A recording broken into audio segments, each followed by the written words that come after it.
Faut-il de l'argent pour entreprendre? Eh bien, pas forcément. Beaucoup d'entreprises ont démarré avec des moyens très modestes et sont devenues des grandes réussites.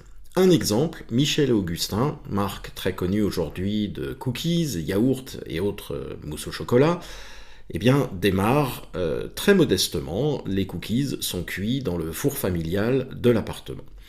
Et puis, les affaires se développent, le four ne suffit plus, ils ont besoin de plus grandes capacités. Normalement, ce que Michel et Augustin devraient faire, eh bien, c'est faire le tour des investisseurs, lever de l'argent, investir, acheter des locaux.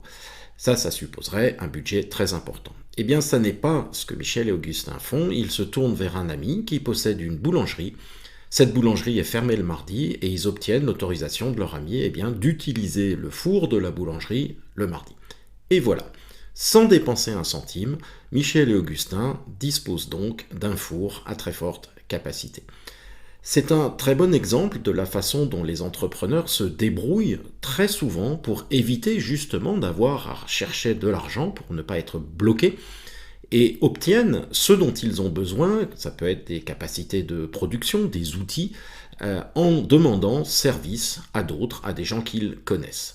Et donc l'important, ça n'est pas d'avoir de l'argent, l'important c'est d'essayer d'obtenir, si possible sans le payer, eh bien ce qu'on achèterait avec cet argent, ici en l'occurrence un four à grande capacité.